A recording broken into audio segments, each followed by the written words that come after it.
Thomas d'Aquin a fait supprimer de la Bible la lettre de Paul aux Laodicéens en disant qu'elle venait de Marcion, qui était un faux chrétien, faux prophète, un hérétique. Et cette lettre a été supprimée de la Bible, je pose, par Gilles de Rome. Donc Thomas d'Aquin, né vers 1225, mort en 1274. Gilles de Rome, aussi appelé Égide de Colomna, né en 1247. Donc, quand il a 20 ans, Thomas d'Aquin meurt, à peu près. C'est-à-dire Thomas d'Aquin s'est tué à la fin de sa vie.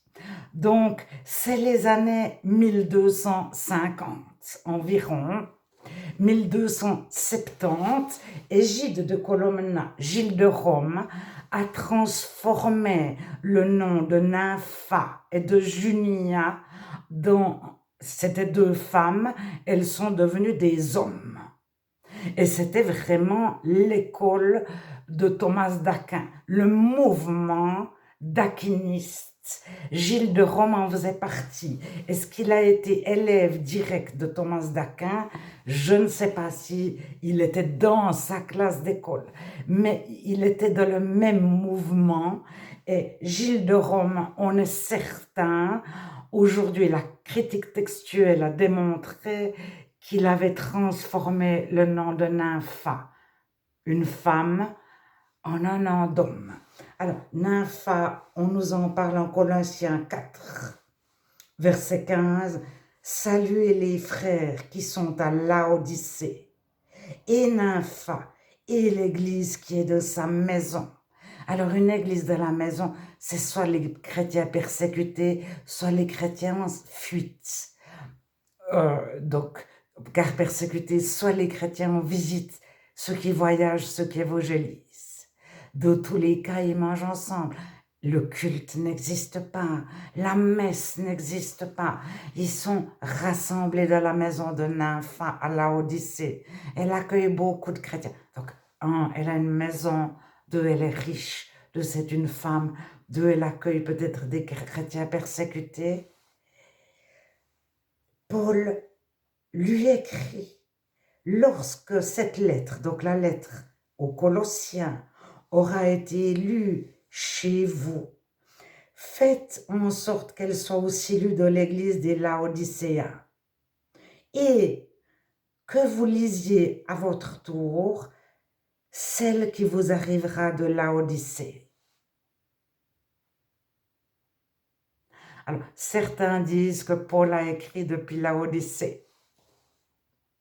Alors, moi j'ai lu la lettre en français. Elle a été traduite du latin par plusieurs. Elle était étudiée dans les universités protestantes, universités académiques de théologie protestante, francophone, en tout cas en Suisse et en France. Elle était étudiée par tous les étudiants et tous savaient qu'elle avait été retirée de la Bible et tous disaient elle n'apporte pas d'éléments théologiques, d'informations théologiques. Elle a été trouvée inutile. Alors moi, je l'ai lu et relu. Il n'y a que du Paul. Il n'y a que du Paul. Ceux qui ont lu le Nouveau Testament, c'est vraiment une lettre qui continue le Nouveau Testament.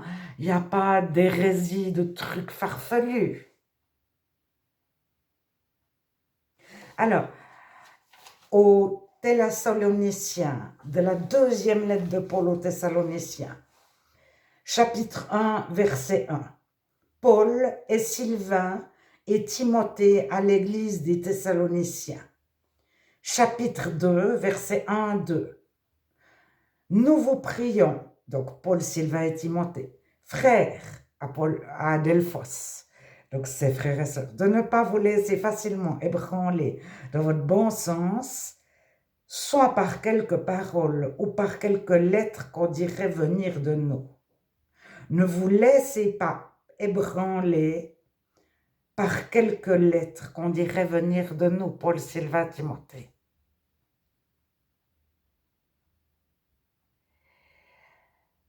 Alors, il existait des lettres fausses et il existait plusieurs lettres au Laodicéen.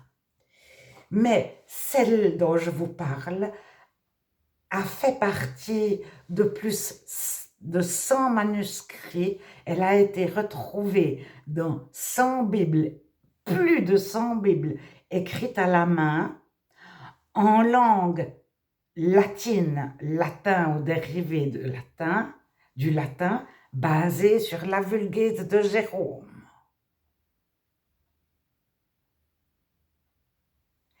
Et elle a été retrouvée dans la Bible en occitan de Lyon, qui est actuellement au musée de Lyon, de la ville. Et si vous lisez la table de matière, elle était accessible sur Internet il y a 10-15 ans. Je ne sais pas si elle est toujours accessible. Vous avez la table des matières et vous avez Paul au Laodicéen.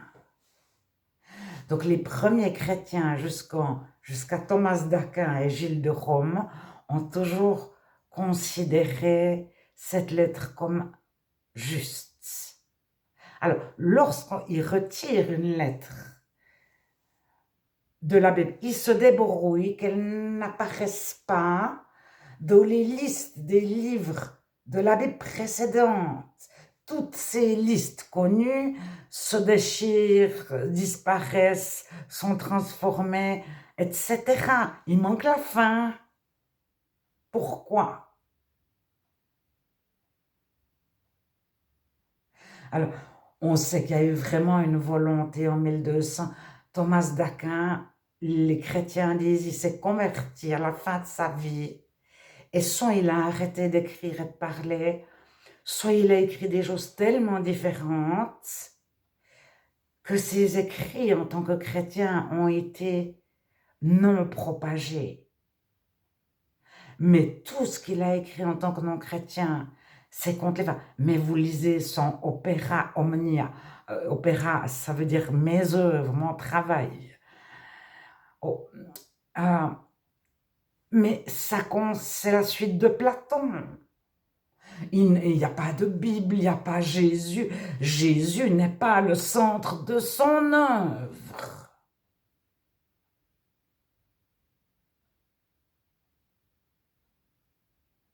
Les évangiles ne sont pas le centre de son œuvre du tout. Il part dans toutes sortes de trucs.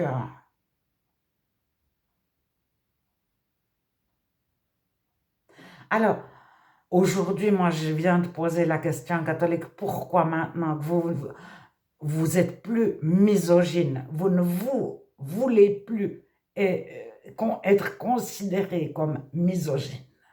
Pourquoi ne pas réintroduire la lettre de Paul à l'église de Nympha, au Laodicéen, une femme? Alors, on m'a tout de suite dit, mais cette lettre est faute. Mais je pense que la personne qui m'a dit ça n'avait jamais lu la lettre. Parce que si il a lu la lettre une seule fois, il n'y a rien de faux dans cette lettre.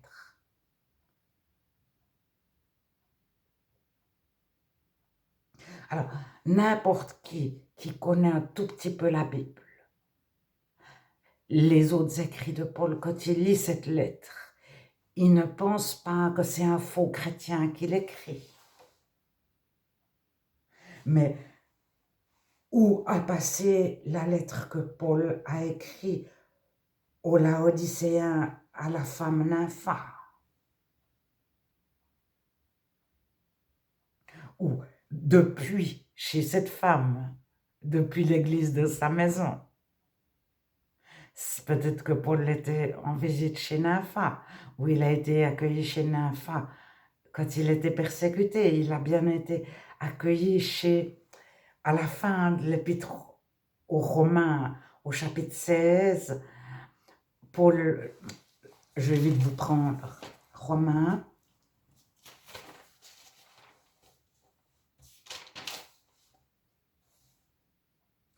Saluez Priscille et Aquilas, ou Prisca et Aquilas, mes compagnons d'œuvre en Jésus-Christ qui ont exposé leur tête pour sauver ma vie.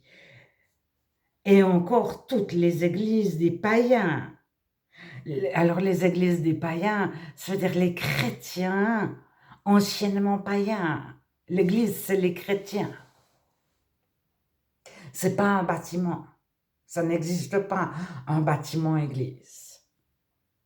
Alors, entre parenthèses, Prisca, souvent, elle est traduite de la Bible, la femme d'Aquilas. 3 fois, Priscille et Aquilas, Aquilas et Priscille, Priscille et Aquilas. Et puis 3 autres fois, Prisca, Prisca, Prisca. Comme ça, elle perd de l'importance. C'est 2 femmes différentes. Si on est un débutant, qu'on lit la Bible pour la première ou la deuxième fois, on ne remarque pas qu'il y a une femme qui est citée 6 fois, la même. Alors, pourquoi mettre 3 fois Priscille puis 3 fois Prisca? Et ça change d'une Bible à l'autre, mais je n'ai encore jamais vu une Bible qui met 6 fois Priscille ou 6 fois Prisca. Bon, j'ai pas cherché toutes les nouvelles, hein, je sais pas. À partir des années 2000, je ne sais pas. Mais maintenant, on sait que Prisca, enfin, on pense que Prisca a écrit la lettre aux Hébreux, l'épître aux Hébreux, mais il a été gardé, l'épître aux Hébreux de la Bible, mais personne ne sait qui l'a écrit. Donc si c'est Priscille Prisca, la femme d'Aquilas, il n'en avait qu'une de femme. Une femme qui a écrit l'épître aux Hébreux. Alors elle a pu écrire pour Paul en tant que scribe. Comme l'épître aux Romains, toujours au chapitre 16, au verset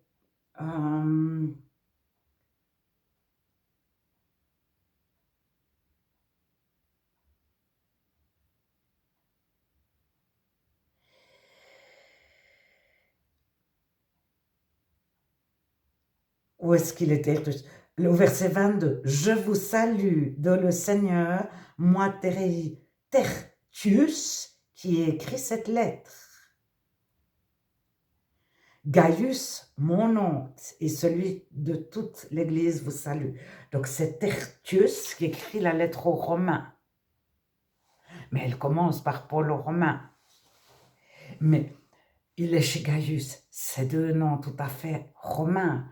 Est-ce qu'il a écrit en italien, en latin, dans une langue latine vernaculaire, parlée à l'époque? Alors, le latin classique que vous apprenez à l'école n'existe pas du temps de Jésus et des premiers chrétiens. Il y a des proto-latin avant, c'est l'italien, c'est les langues parlées en Europe. Alors, c'est multiple, c'est comme on dirait les langues romanes, le français, l'italien, l'espagnol, le portugais, le corse, le roumain, etc. Ce sont des langues romanes, alors elles ont plusieurs noms. Mais c'est les langues latines. Alors, il y a une évolution, chacun dans sa région. Puis après, il y a le latin qui était la langue du roi, de l'administration, de la liturgie, etc.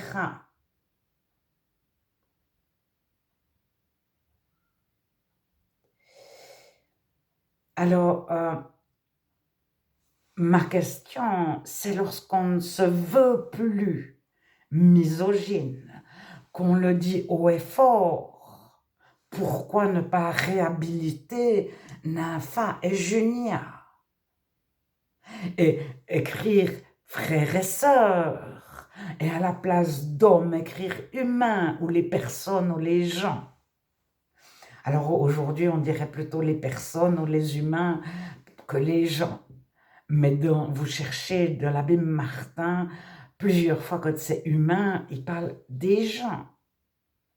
Et ne pas mettre diaconesse quand c'est une femme et ministre quand c'est un homme. Alors qu'en grec, il n'y a que le mot diakonos pour les hommes et les femmes. Mais idem pour beaucoup de choses. Alors, dire nous ne sommes plus misogynes,